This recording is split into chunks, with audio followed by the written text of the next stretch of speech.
열왕기상 17장 13절부터 16절까지 우리 다 같이 읽겠습니다. 엘리야가 그에게 이르되 두려워하지 말고 가서 네 말대로 하려니와 먼저 그것으로 나를 위하여 작은 떡 한 개를 만들어 내게로 가져오고 그 후에 너와 네 아들을 위하여 만들라. 이스라엘의 하나님 여호와의 말씀이 나 여호와가 비를 지면에 내리는 날까지 그 통에 가루가 떨어지지 아니하고 그 병에 기름이 없어지지 아니하리라 하셨느니라. 그가 가서 엘리야의 말대로 하였더니 그와 엘리야와 그의 식구가 여러 날 먹었으나 여호와께서 엘리야를 통하여 하신 말씀같이 통에 가루가 떨어지지 아니하고 병에 기름이 없어지지 아니하니라. 아멘. 아리스토텔레스가 사람을 설득하기 위한 세 가지의 요소를 이렇게 얘기해요. 에토스, 파토스, 로고스. 이 중에서 로고스는 설득을 위한 논리적 근거랍니다. 그런데요, 이건 설득에 10% 정도밖에 영향을 미치지 않는데요. 두 번째, 파토스는 공감, 연민 같은 감정적인 측면이라네요. 근데 이거는 설득에 30% 정도의 영향을 미친대요. 그럼 이제 나머지 60%, 그러니까 꽤 많은 비중을 차지하는 거겠죠. 설득에 가장 많은 60%의 영향을 미치는 건 에토스래요. 이건 뭐냐면 메시지를 전달하는 사람의 인격적인 측면이라는 겁니다. 인격적인 측면. 다시 말하면 그 사람을 믿을만 하면 그 사람의 말에 설득이 된다는 거예요. 사람은 이성보다는 감성적인 존재이고 또 감성보다는 인격적인 존재이기 때문에 설득에 있어서 중요한 것은 그 말하는 사람이 지니고 있는 인격적인 신뢰성이라는 거예요. 그래서 정말 설득에서 필요한 건 결정적인 요소는 기술이 아니라 그 사람에 대한 신뢰라는 거예요. 여러분 그런 말 들어보셨어요? 메시지보다 메신저가 중요하다. 그러니까 이런 거예요. 그 사람을 믿으면 그 사람이 하는 말도 믿을 수 있어요. 그 사람이 하는 말을 믿지 못하는 이유는 그 말을 안 믿는 게 아니라 그 말을 하는 그 사람을 믿지 않는 거기 때문에 그래요. 우리에게 성경이 주어졌습니다. 메시지지요. 여러분, 이 성경은 하나님의 말씀이에요. 메신저는 곧 하나님이십니다. 그렇다면 이 말씀을 우리에게 주신 하나님, 그분은 과연 우리가 신뢰할 만한 분인가? 다른 건 몰라도 우리를 대신해서 하나밖에 없는 아들을 십자가에 죽이시기까지 우리를 사랑하시고 또 희생하신 분이 바로 하나님이세요. 그런 걸 보면 여러분, 오히려 그분의 말에는 설득 당하고 싶지 않을까? 이렇게까지 나를 사랑하는 분이라면 우리가 어떤 경우에도 신뢰할 수 있지 않을까? 대부분 여러분 사람들은요, 자신을 사랑하는 사람의 말에 귀를 기울이고 따르기 마련이지요. 그렇게 봤을 때 메시지보다 메신저가 더 중요하다라는 게 우리에게 정말 분명하다면 우리는 늘 하나님을 신뢰하고 그분의 말씀을 신뢰하는 것이 당연한 모습이 아닐까 싶습니다. 불확실하고 불투명한 삶을 살아가는 과정에 사랑하는 교우 여러분, 여러분은 무엇을 신뢰하고 무엇을 따르고 있습니까?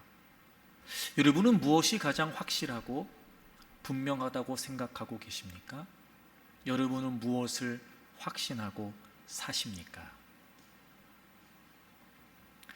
북이스라엘의 아합 왕은 22년을 통치합니다.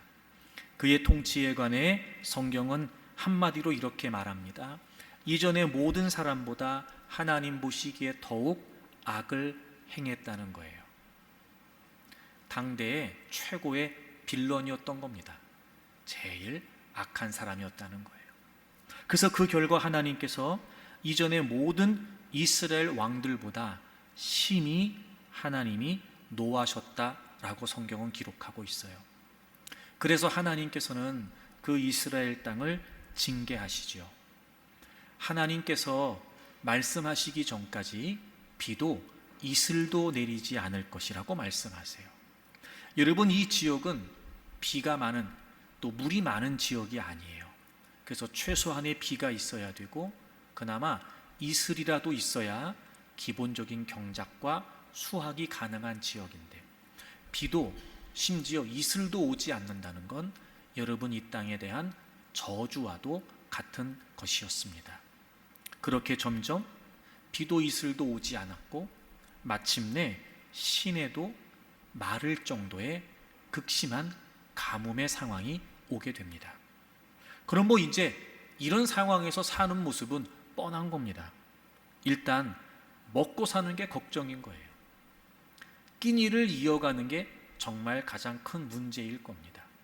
모두가 부족했고 모두가 모자랐을 겁니다. 그런데 오늘 우리는 본문을 통해서 한 가지 깜짝 놀랄 만한 광경을 목격하지요. 바로 사르밧에 있는 한 여인의 가정입니다. 이 가뭄이 다할 때까지, 비가 내릴 때까지요, 통에 가루가 떨어지지 않고 병에 기름이 없어지지 않았다는 겁니다. 아니, 도대체 어떻게 이런 일이 있을 수 있을까? 여러분, 그런 걸 보면 가뭄이라고 해서 다 굶는 거 아닌가 봅니다. 모자라다고 해서 다 모자라야 되는 거 아니고, 부족한 상황이라고 해서 부족한 것도 아닌 겁니다. 얼마든지 그런 상황이나 그럼에도 불구하고 믿겨지지 않는 다른 삶을 살 수 있다는 겁니다. 바로 오늘 본문에 등장하는 이 사르밧 여인처럼 말이죠. 사랑하는 교회 여러분, 지금 우리는 다 힘들고 어렵다고 하는 시대를 살아갑니다. 점점 물가도 오르고, 이제는 여러분 돈 10만 원 가지고 어디 나가서 쓰기도 할 만큼 말입니다.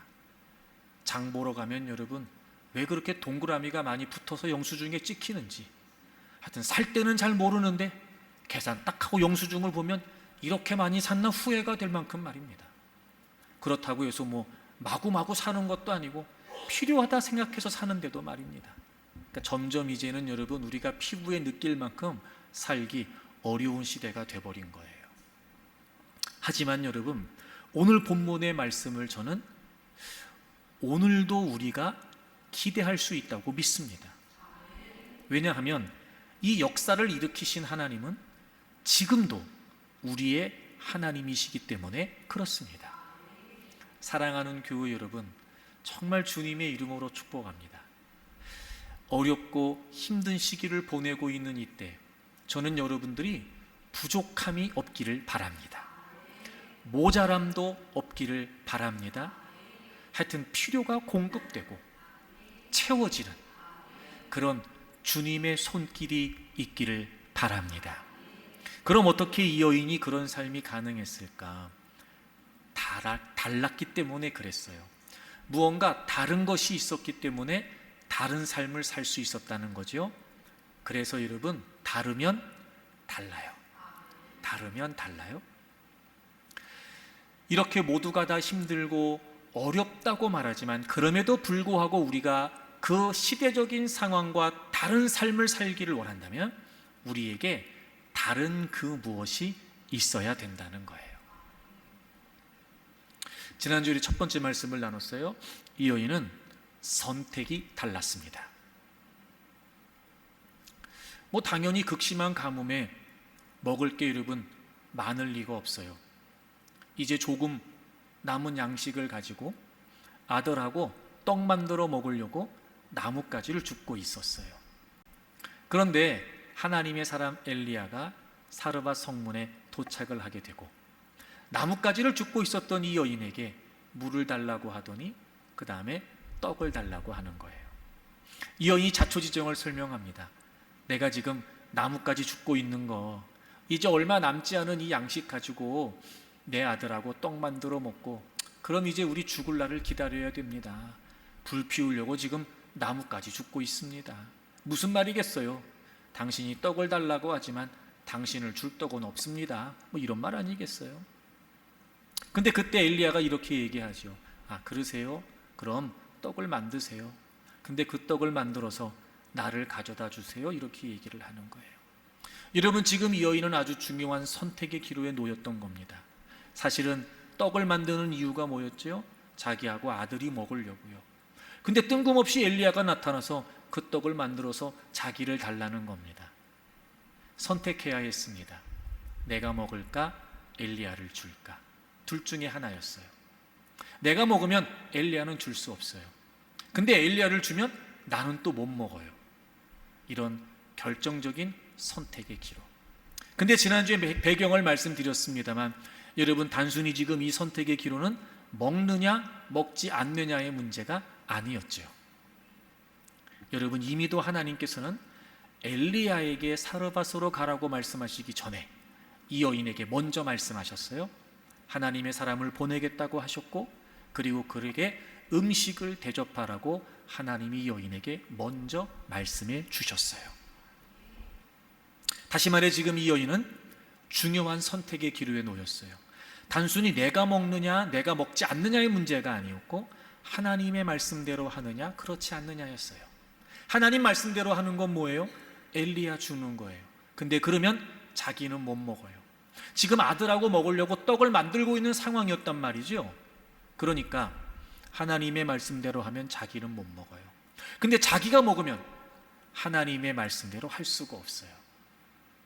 이 선택의 기로에서 정말 이 여인은 말도 안 되는 선택을 합니다. 그냥 달랐다라고 표현하기에는 부족할 만큼 말이죠. 그럼에도 불구하고 자기와 자기 아들이 먹지 않고 하나님의 말씀대로 엘리야를 주게 되죠. 그리고 그 선택은 정말 믿기지 않는 결과를 가져왔습니다. 그가 하나님의 말씀대로 선택해서 엘리야에게 가져다 줬더니 비가 지면에 내리는 날까지 통에 가루가 떨어지지 않고 병에 기름이 없어지지 않았습니다. 달랐습니다. 선택이 달랐습니다. 사랑하는 교우 여러분, 그렇습니다. 지금 다 모두가 힘들다고 어렵다고 우리가 정말 피부에 느낄 만큼 어려운 시대를 살고 있습니다. 하지만 그렇다 하여 우리가 하나님의 말씀을 외면한 채 선택하고 산다면, 여러분, 우리는 더 어려운 삶을 살게 될지도 몰라요. 어찌 보면 이런 상황에도 어떻게 말씀대로 선택을 합니까? 목사님, 이런 상황에도 어떻게 말씀대로 결정을 해요? 아, 나도 살아야죠. 먹고 살아야죠. 라고 말할 수밖에 없는 상황이지만, 아니요, 여러분. 그럼에도 불구하고 주님의 이름으로 권면합니다. 하나님의 말씀대로 선택해야 됩니다. 여러분, 잊지 마세요. 말씀대로 선택하면 살아요. 말씀대로 선택하면 먹어요. 말씀대로 선택하면 얼마든지 우리의 삶은 넉넉해질 수 있어요. 왜냐하면 그 말씀을 하신 하나님께서 우리의 하나님이 되시기 때문에 그렇습니다. 그래서 여러분, 우리가 항상 어떤 상황에서도 말씀을 놓치지 말아야 돼요. 그래서 우리는 말씀의 의미를 부여해야 됩니다. 제가 말씀드렸죠? 말씀의 의미를 부여하면 상황은 무의미해진다. 말씀의 의미를 부여한다는 건 뭐냐면 말씀을 생각하는 거예요. 근데 우리는 말씀을 생각하기보다 상황을 생각해요. 내 눈앞에 보여지고 내가 지금 실제로 겪는 일이고 내가 지금 부닥치고 있는 일이고, 그러니 우리는 어쩔 수 없이라도 상황을 생각할 수밖에 없는 형편에 있어요. 그러니까 오히려 더 우리가 그런 상황에 그릇된 선택을 하지 않도록 우리는 하나님의 말씀을 생각해야 돼요. 자꾸 말씀을 생각해야 돼요. 그러면 여러분, 말씀을 생각하면서 그 말씀을 통해 역사하시는 성령님께서 그 말씀 속에 담겨져 있는 우리를 향하신 주님의 마음을 알게 하세요. 여러분, 그거 확실히 믿으실 텐데, 주님은 여러분을 사랑하시잖아요. 여러분, 주님은 여러분을 선하게 인도하시잖아요. 주님은 여러분을 어떤 위험과 위기 가운데서도 보호하시고 지키시고 건지시잖아요. 근데 우리가 막상 어떤 상황을 만나면 그 주님의 마음이 느껴지지가 않는 거예요. 그게 의심돼 버리는 거예요. 당연해요, 여러분. 어쩔 수 없어요. 하지만 그러니까 더 어떻게 해야 돼요? 자꾸 말씀을 생각해야 돼요. 말씀을 생각해야 돼요. 그래서 그 말씀을 통해서 주님의 마음, 나를 향하신 주님의 마음을 우리가 알게 되면 여러분 그 말씀하신 메신저, 그분을 신뢰하기 때문에 그분의 말씀대로 선택할 수 있게 돼요. 여러분 우리 성경을 하나 찾겠습니다. 신명기 10장입니다. 우리를 향하신 주님의 마음이 뭘까? 자, 우리 신명기 10장 13절을 같이 읽겠습니다. 찾으셨죠? 자, 우리 다 같이 읽겠습니다. 시작.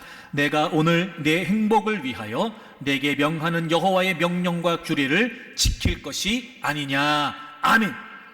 하나님이 우리에게 요구하세요. 12절 보세요.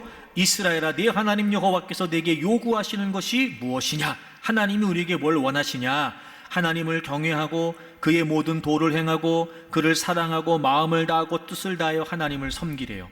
굉장히 여러 개가 있는 것 같은데 13절 말씀을 보면 여호와의 명령과 규례를 지켜라. 12절 말씀의 중간에 그의 모든 도를 행해라. 그러니까 정말 하나님이 우리에게 원하시는, 다시 말해 하나님을 믿습니다, 하나님을 섬깁니다, 그렇게 하나님의 백성이다라고 말하는 그 하나님의 사람들에게 하나님 원하시는 게 뭐냐면 그분의 말씀을 따르는 거예요. 그분의 말씀을 따르는 거예요. 근데 여러분 놀라운 사실이 뭐냐면 우리가 하나님 말씀대로 산다고 말할 때 우리는 그게 하나님을 위한 건 줄 알아요.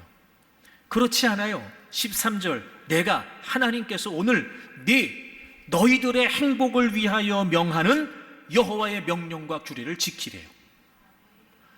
여러분, 우리가 하나님의 말씀대로 살도록 하나님이 요구하시는 게 왜 그래요? 그러면 우리가 행복해요. 그러니까 하나님이 우리에게 말씀대로 하라고 하시는 그 진짜 마음이 뭔지 아세요? 우리가 그 하나님 말씀대로 살면서 그 하나님 안에서 우리가 행복하기를 원하시는 거예요. 여러분 이 말씀을 꼭 기억하세요. 말씀대로 살면 뭐한다? 행복한다. 특히 여러분 오늘이라고 하는 이 단어 있잖아요. 오늘이라고 하는 단어가 문자적으로 하루, 해가 뜨고 해가 지고 이 하루를 의미하기도 하는데 상징적으로 어떤 날 이런 의미도 있어요. 그리고 계속적인 의미로 매일이라고 하는 의미도 있어요. 그러니까 단순히 오늘을 말하는 게 아니고요. 이게요, 우리가 살아가는 모든 날들, 그날 혹은 그 상황, 그 형편 이런 뜻인 거예요. 이게 그러니까 우리가 어떤 상황에서도 어떤 문제 앞에서도 하나님의 말씀대로 하는 건 우리가 행복해지는 거예요. 그러니까 하나님이 정말 우리에게 원하시는 게 뭐냐면요, 우리가 행복한 거예요. 근데 여러분 우리 너무나 잘 알아요. 자, 이런 말씀대로 사는 게 행복할까요? 말씀을 어기고 사는 게 행복할까요? 그럼요. 그러니까 이런 거예요. 어려운 건 분명해요.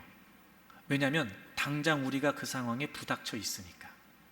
톡 까놓고 얘기해서 요즘처럼 여러분 물가가 오르고 여러분 점점 여러분 쓸 것 많고 점점 쪼들리는 상황에 어떻게 헌금을 다 하고 게다가 11조까지 하면서 어떻게 사냔 말이에요. 상황을 따지면요, 못 살아요. 그런데 그럼에도 불구하고 우리가 말씀대로 살면 하나님이 행복한 삶을 살게 하세요. 그러니까 저는 여러분이 이 말씀을 믿었으면 좋겠어요. 말씀대로 하라고 하시는 건 우리가 행복해지기를 원하시는 거였구나. 그래서 여러분 열왕기상 17장에 이 사르밧 여인의 가정이 진짜 행복해졌잖아요. 도무지 말도 안 되는 상황에 어떻게 이런 상황에 하나님은 나한테 하나님의 사람을 보내시고 음식을 대접하라고 하면서 이러실 수가 있을까? 하나님 너무하신다라고 말할지 모르는데 그런 상황에 하나님의 말씀대로 선택했더니 지면에 비가 내리는 날까지 통의 가루가 떨어지지 않고 병에 기름이 없어지지 않았어요. 행복했어요, 여러분. 그러니까 선택이 달라야 돼요. 여러분들 하나님의 말씀대로 선택하시기를 바랍니다. 오늘은 두 번째 말씀을 나누려고 그래요. 자, 다시 본문으로 돌아오실까요? 여러분 이 여인은 뭐가 달랐을까요? 이제 엘리야를 만나서 떡을 달라고 하니까 이 여인이 얘기했어요. 왜 나뭇가지를 줍고 있는지. 그때 엘리야가 이렇게 이야기합니다. 13절 엘리야가 그에게 이르되 두려워하지 말고 가서 네 말대로 하려니와 먼저 그곳으로 나를 위하여 작은 떡 한 개를 만들어 내게로 가져오고 그 후에 너와 네 아들을 위하여 만들라, 이렇게 얘기해요. 엘리야가 뭐라고 말하냐면 그냥 떡을 가져오세요 이렇게 얘기하는 게 아니라 먼저 떡을 만들어서 먼저 그곳으로 나를 위해 가져오고 그 후에, 그리고 난 다음에 그 후에 너와 네 아들을 만들어 먹으라는 거예요. 여러분, 저를 보세요. 지금 이 엘리야의 말은요, 상황에 맞지 않아요. 이혼이 분명히 앞에서 얘기했어요. 지금 나뭇가지 죽고 이제 떡 만들어 먹으면 그 후에는 뭐 한다고요? 죽을 날 기다린다고요. 그럼 지금 이게 전부예요. 쉽게 말해 이게 마지막이에요. 그럼 생각해 보세요. 자, 지금 이게 마지막이에요. 이 마지막 양식을 가지고 떡을 만들었어요. 그래서 엘리야를 줘요. 그럼 그 다음이 있어요, 없어요? 없어요. 그렇죠, 맞죠? 이 상황이 지금 그래요. 그 다음은 없어요. 근데 지금 엘리야가 뭐라고 말해요? 떡 만들어서 먼저 나한테 가져오래요. 그리고 그 후에 당신과 당신 아들이 만들어 먹으래요. 그럼 여러분, 이 상황에서 엘리야가 지금 말하는 것처럼 그 후가 있어요, 없어요? 없어요. 아니, 아무리 떡이 먹고 싶어도 그렇지, 아무리 배가 고파도 그렇지, 지금 이 여인이 마지막이라고 말하는데 그걸 도무지 말도 안 되는 말로 저기 그거 나한테 갖고 오고 그 후에 만들어 먹어. 아니, 사람을 놀리는 것도 아니고. 근데 엘리야가 뭐라고 말해요? 먼저 나한테 가져오세요. 그리고 그 후에 만들어 먹으세요라고 이야기를 했어요. 그래서 이 여인이 떡을 만들어서 엘리야 말대로 했어요. 그래서 엘리야를 먼저 줬네. 그래서 굶었죠. 그 다음에 놀라운 일이 벌어졌어요. 분명히 마지막이었는데 이게 전부였는데, 그러므로 엘리야의 말을 상황에 맞지 않는데, 희한한 건 뭐냐면 엘리야의 말대로 먼저 엘리야를 줬어요. 그랬더니 그 나중도 생겼어요. 분명히 이게 마지막이었기 때문에 그 다음 만들어 먹을 양식이 없어야 되는데 통에 가루가 떨어지지 않고 병에 기름이 없어지지 않았어요. 먼저 하라는 대로 했더니 그 후 또 생겼어요. 여러분, 이 여인은 달랐어요. 선택이 달랐고, 두 번째, 선후가 달랐어요. 먼저와 나중이 달랐어요. 여러분, 오늘 이 본문이 우리에게 아주 중요한 내용을 시사해 주고 있어요. 이게 무슨 말이냐? 이런 거예요. 모든 삶의 상황에서 그것이 마지막이다, 이게 전부다, 여기까지다 라고 말하는 상황일지언정 모든 상황에서 먼저가 있고 나중이 있어요. 선후가 분명해야 돼요. 그러면 살아요. 근데 우리는 선후가 불분명해요. 분명히 먼저와 나중이 있어요. 이 말을 의역해서 설명하면 이런 거예요. 저기 마지막이에요. 엘리야가 얘기하는 거예요. 마지막인 거 나도 알아요. 근데요, 잘 들으세요. 마지막이지요? 그래도 먼저가 있고 나중이 있어요. 마지막이라니까요. 이거밖에 없는데 다음이 어디 있어요? 아니요, 그렇게 얘기하지 마세요. 먼저가 있고 나중이 있어요. 믿어지지가 않잖아요. 이치에 맞지 않잖아요. 근데 놀랍죠? 그 말도 안 되는 일이 벌어졌다니까. 어떻게? 먼저 할 걸 먼저 하니까. 그게 전부라고 생각했고 마지막이라고 생각했지만 나중도 생겼어요. 이 여인은 선후가 달랐어요. 여러분, 다르면 달라요. 다르면 달라요. 다 어렵고 힘든 상황이라고 해서, 그래서 모두가 다 부족하다고 해서 꼭 부족해야 되는 거 아니에요. 얼마든지 다를 수 있어요. 뭐가 다르면 돼요? 선후가 다르면 돼요. 사랑하는 교우 여러분, 먼저가 있습니다. 잊으시면 안 돼요. 먼저가 있고 나중이 있어요. 선후가 분명해야 됩니다. 먼저가 먼저여야 되고 나중은 나중이어야 돼요. 나중이 먼저가 되면 안 돼요. 먼저가 나중이 돼서도 안 돼요.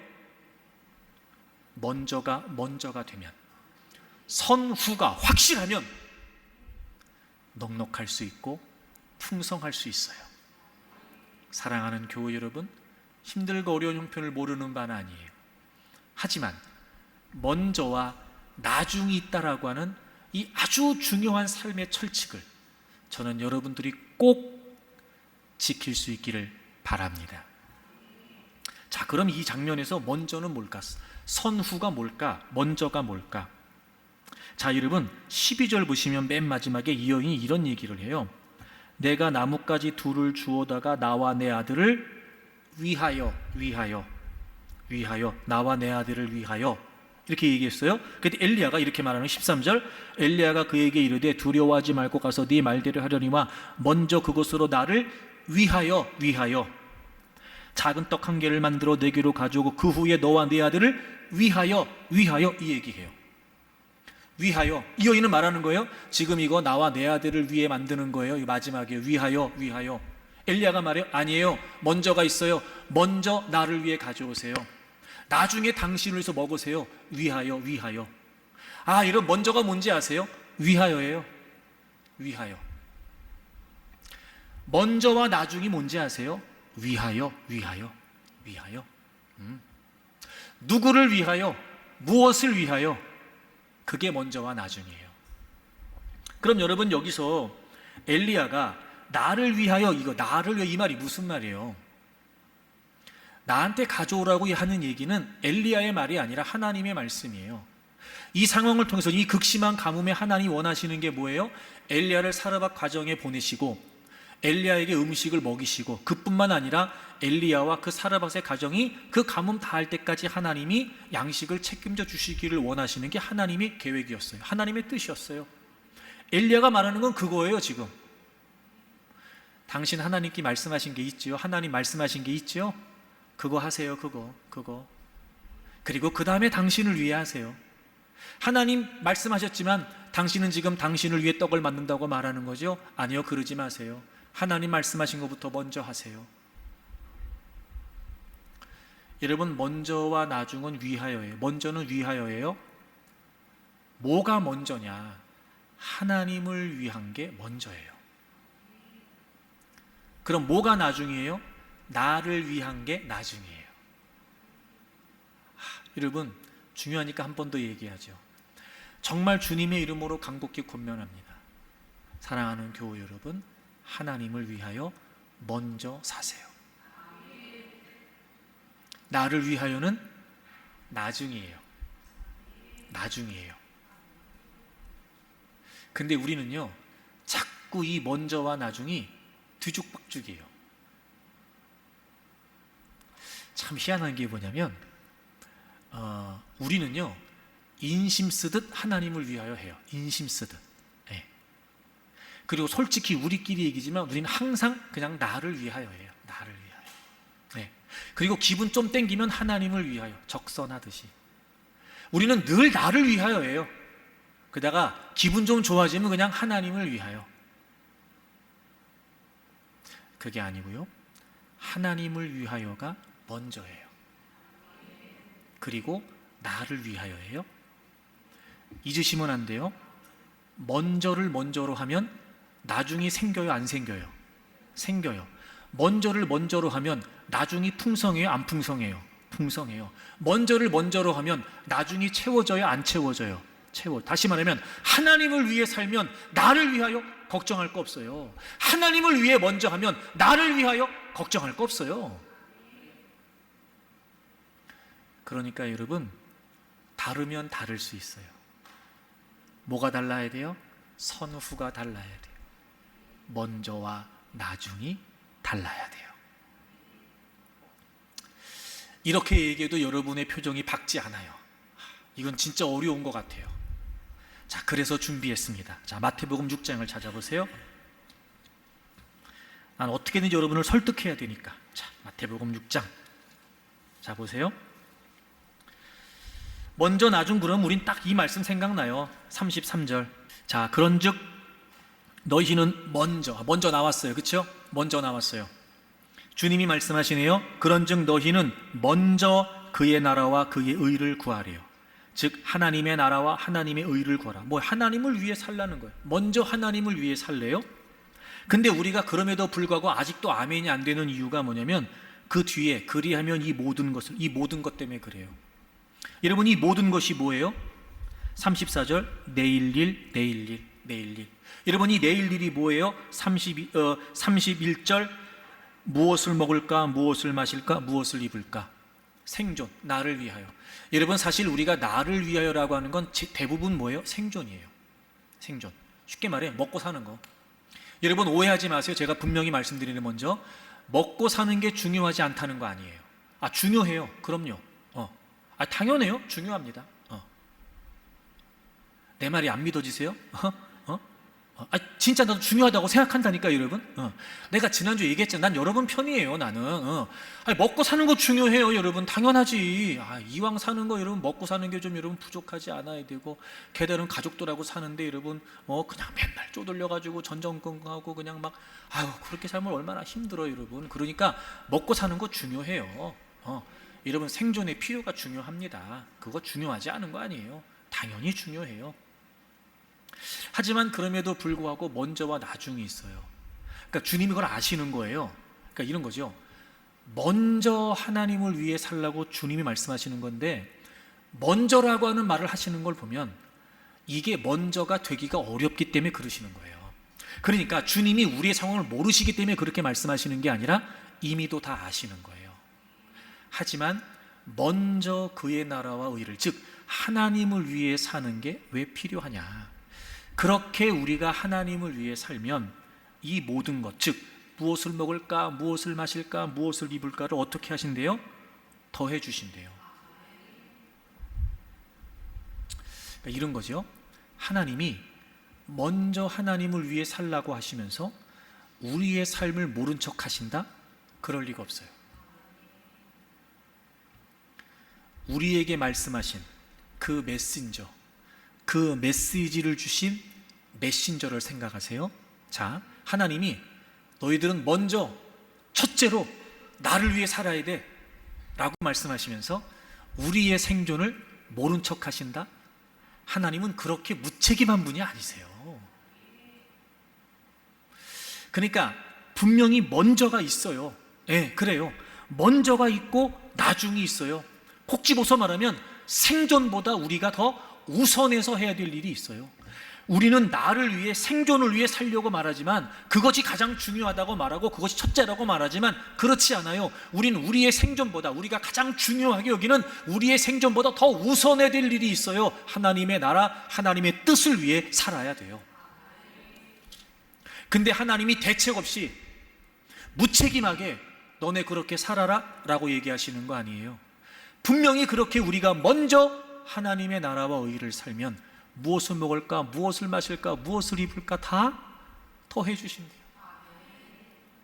여러분이 더해 주신다는 말은 수동태예요. Be given to you. 하나님이 주어예요. 하나님께서 우리에게 더해 주시는 거예요.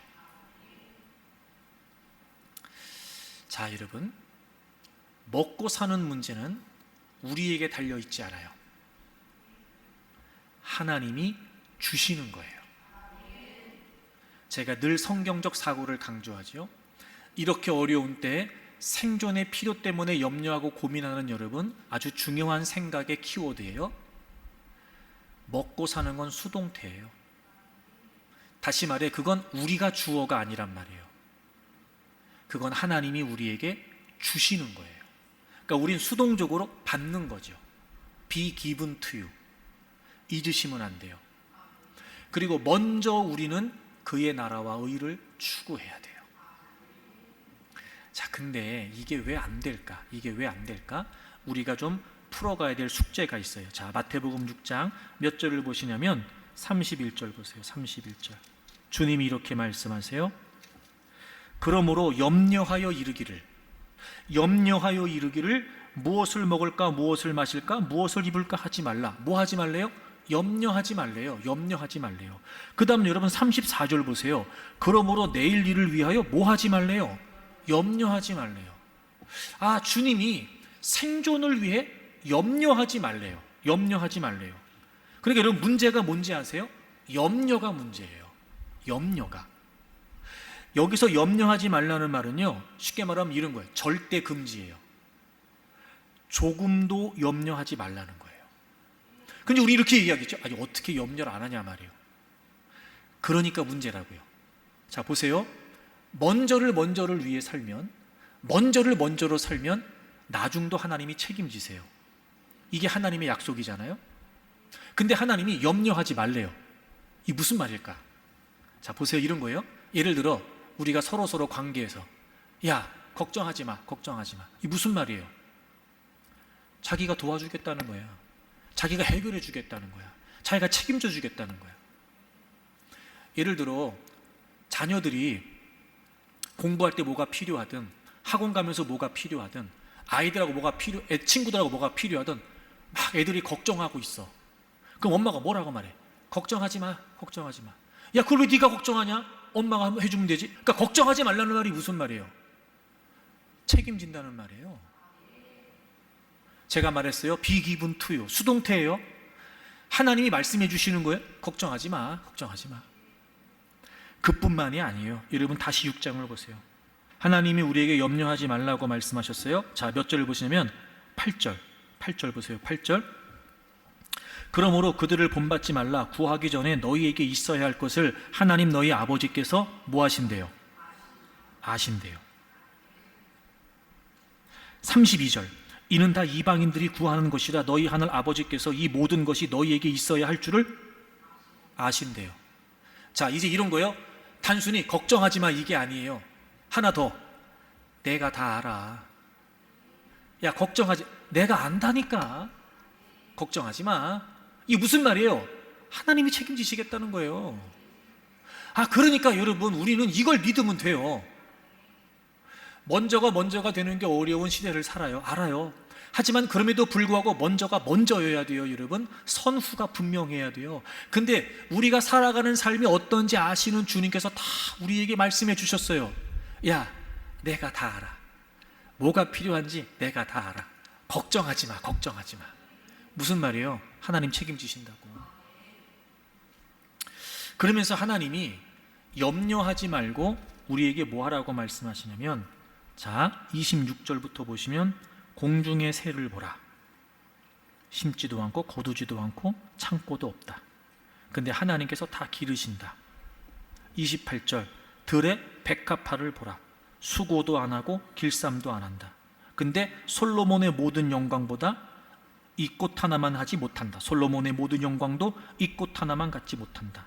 30절. 오늘 있다가 내일 아궁이에 던져지는 들풀도, 하루살이 같은 들풀도 하나님이 입히신다. 하물며 너희일까 보냐 믿음이 적은 자들아. 이렇게 말씀하세요. 자, 보세요. 야, 내가 다 알아. 걱정하지 마. 그래서 우리에게 염려하지 말라고 하세요. 그러면서 26절부터 공중의 새를 봐라. 들에 핀 백합화를 봐. 오늘 있다가 내일 아궁이에 던져지는 들풀을 봐라. 무슨 말씀하시는 거예요? 염려하지 말고 생각하라고요. 걱정하지 마. 내가 다 알아. 대신 너네들 생각해. 염려하지 마. 생각해라. 공중에 날아가는 새를 좀 생각해봐. 농사 짓냐? 창고 짓냐?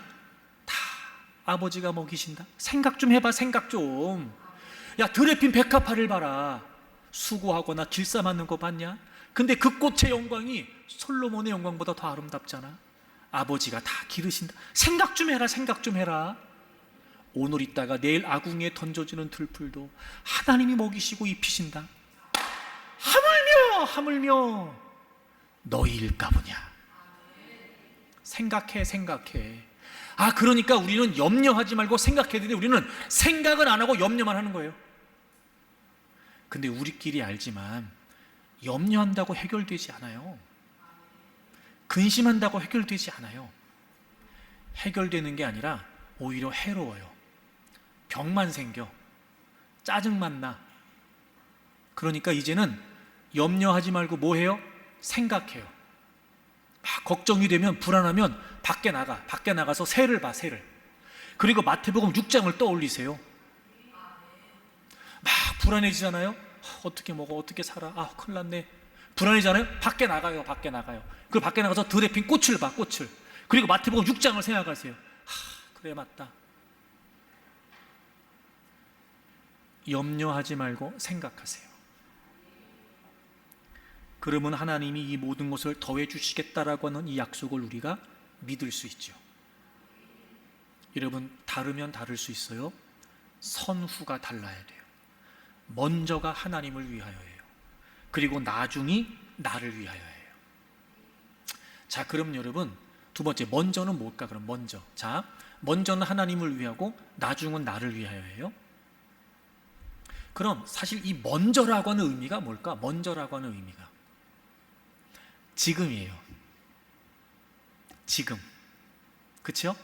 자, 먼저는 항상 먼저여야 돼요. 그러니까 사실 먼저는 구체적으로 말하면 뭐예요? 지금이에요. 먼저 하나님을 위해. 그럼 그거 어떻게 해야 돼요? 지금 해야지, 지금. 그래야 그게 먼저지. 그러니까 여러분, 먼저가 뭐예요? 지금이에요, 지금. 그러니까 하나님을 위해, 나를 위해 하나님의 뜻과 생존 사이에서 먼저가 하나님을 위해라는 건 지금 뭐 하라는 거예요? 하나님을 위해 하라는 거예요. 지금. 여러분, 지금이 하나님을 위해서가 아니라 지금이 나를 위해서면 이건 선후가 바뀐 거예요. 그러니까 항상 먼저가 되려면 지금이어야 돼요. 지금이어야 돼요. 그러니까 우리가 늘 생각해야 돼요. 우리가 먼저, 즉 지금 하나님을 위해 살자. 어떻게 보면 어떻게 그런 형편에 그렇게 하세요? 어떻게 그런 처지에 그렇게까지 하세요? 이걸 하나님이 원하시네요. 이걸 하나님이 기뻐하세요. 이거 정말 하나님이 지금 나게 하라고 하시는 말씀 같아서 제가 놓칠 수가 없어요. 하나님이 책임지실 걸 저는 믿어요. 하나님이 채워주실 거라고 저는 믿어요. 그런 여러분, 어려운 상황에서 드는 의심과 회의를 믿음으로 극복해내고 마침내 지금 하나님의 뜻을 위해 하는 거예요. 근데 여러분, 저는 여러분에게 이렇게만 말하고 싶지 않아요. 이렇게만 얘기하면 아까 설득 얘기한 것처럼 그냥 단순한 논리밖에 안 돼요. 성경을 풀어가면서 설득의 가장 중요한 요소였던 인격적인 신뢰, 저는 이 부분에서 정말 여러분이 먼저 하나님을 위해 산다라고 하는 이 말씀에 설득이 되면 좋겠어요. 여러분, 고린도후서 5장을 찾아볼까요? 5장 15절을 보세요. 그가, 예수님이세요, 모든 사람을 대신하여 죽으심은 살아있는 자들로 하여금 다시는 그들 자신을 위하여 살지 않고, 위하여 나왔어요. 그렇죠, 여러분? 먼저가 뭐라고요? 위하여. 그들 자신을 위하여 살지 않고 오직 그들을 대신하여 죽었다가 다시 살아나시니 예수님이시죠? 그 예수님을 위하여 살게 하려 함이라. 자, 보세요. 예수님을 믿기 이전과 예수님을 믿고 난 이후에 뭐가 가장 근본적으로 바뀌었어요? 위하여가 바뀌었어요. 위하여. 그전에 나를 위해 살았던 우리가 예수님이 나를 위해 죽으시고 부활하신 그 사실을 정말 믿는다면 이제 그분을 위해 살게 된다는 거예요. 이게 어떻게 바뀌는지 아세요? 여러분, 14절 다 같이 읽어요. 우리 14절 같이 읽습니다. 시작. 그리스도의 사랑이 우리를 강권하시는도다. 우리가 생각하건대 한 사람이 모든 사람을 대신하여 죽었은즉 모든 사람이 죽은 것이라. 아멘. 그리스도의 사랑이 우리를 강권하시는도다. 여러분, 이 위하여가 어떻게 바뀌는지 아세요? 그 예수 그리스도의 강권적인 사랑이 깨달아지는 거예요. 사실 여러분, 이 위하여가 바뀌는 건 정말 어렵습니다. 솔직히 말하면 불가능에 가까워요. 우리 모든 인간들은요, 지나치기만큼 자기중심적이에요. 이기적이에요. 저를 포함해서 우리 모두 다 그래요, 여러분. 그러니까 모두가 다 한결같이 나를 위하여, 이거밖에 안 돼요, 우리는요. 근데 어떻게 이 위하여가 나를 위하여가 아니라 오히려 내가 희생이 되고 오히려 내가 죽어지고 오히려 내 것으로 하나님을 위해 살 수 있느냐? 이미 그 예수 그리스도께서 나를 위해 죽으시고 부활하신 거예요. 그 사랑이. 나를 위해 이렇게까지 행해 주셨던 그 놀라운 은혜와 사랑이 이 위하여를 바꾸게 되는 거예요. 억지로 안 돼요. 어거지로 안 돼요. 그리고 또 여러분, 옛날 했던 것처럼 여러분 하나님께 드리면 복 받습니다, 제발 그런 얘기 좀 유치하게 하지 마세요. 그걸로 안 돼요, 여러분. 그게 아니고요, 정말 주님이 나를 위해 죽으시고 부활하신 이 사랑, 도무지 감당할 수 없는, 도무지 이해할 수 없는, 도무지 믿기지 않는, 아무리 생각하고 생각해도 납득되지 않는, 그분이 기꺼이 나를 위해 목숨을 아끼지 않으셨던 그 그리스도의 사랑이 정말 깨달아지면 그 위하여가 바뀌는 거예요. 주님이 먼저 나를 위해 목숨까지 내어주셨어요. 주님의 가치와 비교했을 때는 도무지 비교조차 될 수 없는 그 미물에 불과한, 한낱 미물에 불과한, 먼지에 불과한 나를 위해서 주님이 먼저 나를 위해 사랑해 주셨어요. 이 사랑이 깨달아지면 뭘 강요해서가 아니라, 단순히 논리적으로 설득이 돼서가 아니라, 나를 위해 이렇게까지 사랑하시는 분이 계시다고 그분을 인격적으로 신뢰하게 되면, 그분을 관계적으로 깨우치게 되면 당연히 위하여가 바뀌는 거예요. 소윤이라고 하는 작가의 에세이집 작은 별이지만 빛나고 있어에 등장하는 시예요. 여러분, 시 제목이 그것이 사랑이에요. 그것이 사랑. 제목이 참 너무 인상적이었어요. 제가 읽어드릴게요. 사랑은 가늠하는 것이 아니라, 따져보는 거, 가늠하는 것이 아니라 풍덩 빠지는 것. 얕은 물에 발만 담그는 것이 아니라 발끝이 닿지 않는 깊은 곳에 풍덩. 거대한 두려움과 한치 앞을 모르는 상황에서도 기꺼이 빠져 목숨을 거는 것, 그것이 사랑. 저는 이 시를 보면서 주님이 생각났어요. 주님이. 만약에 예수님이 나를 위해 죽으실까 말까 가늠하고 계셨다면, 쉽게 말해 주님과 우리의 존재, 주님과 나의 존재를 따지셨다면 십자가를 지실 리가 없어요. 말이 안 돼요. 근데 주님은 저를 너무 사랑하신 거예요. 그냥 아무 생각 안 하고 풍덩 빠지신 거예요. 그냥. 사실 주님은 그 십자가의 그 길을 위해서 모진 고난을 받으셔야 됐고, 수치와 멸시를 당하셔야 됐고, 그 무엇보다 하나님 아버지와 단절되는 죽음을 경험하셔야 했잖아요. 거대한 두려움, 한치 앞을 모르는 상황. 근데 주님이 저를 위해서 기꺼이 그 사랑에 풍덩 빠지셔서 목숨을 내어주신 거예요. 저는 이 시를 보면서 주님이 생각났어요. 그리고 정말 제가 가슴이 뭉클하면서 좀 이렇게 제 마음을 움직였던 게 그 다음의 내용이에요. 그것이 사랑의 끝이 아니고, 그도 이렇게 되어 있어요. 그 사랑 너에게도 해당하니, 나를 그렇게 사랑하니, 그랬으면 좋겠어. 그만큼 사랑했으면 좋겠어. 내가 이 시를 보면서 주님의 사랑 때문에 감격하고 있을 때 주님이 내게 물으시는 것 같았어요. 한 목사, 너도 나를 이렇게 사랑하냐? 저한테 물으시는 것 같았어요. 근데 제가 솔직한 고백이에요. 내가 어디 가서 이런 말 못하는데 여러분은 믿으니까 내가 얘기하는 거예요. 솔직히 앞의 내용에서 주님이 나를 이렇게 사랑하셨다는 건 너무 제가 좋았는데, 너도 나를 이렇게 사랑하니 이 물음 앞에 제가 답이 쉽지 않은 거예요. 저는 솔직히 주님처럼 주님을 위해 목숨을 내놓을 자신이 없더라고요. 내가 뭘 할 수 있을까? 제가 그게 너무 부끄러웠어요. 그랬으면 좋겠어?